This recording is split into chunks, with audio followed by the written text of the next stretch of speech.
Ito mga karels yung dinaanan namin. Napakahirap. Ayan oh.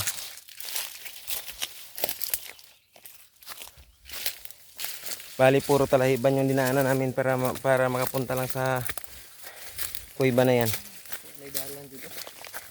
Wala nang daanan yung dinadaanan namin.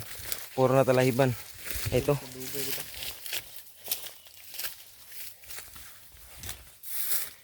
Bali sa kuiba na yan mga karels. Bali wala nang pumupunta dyan. Kasi dati maraming namamasyal dyan. Kaso lang mayroong namatay dyan. Tapos sabi dito nila bali kulturo yung kulturo yung pumatay.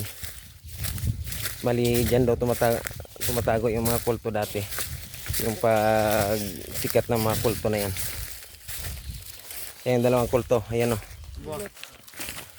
Yan ang totoong kulto mga karels. Dalawa eh.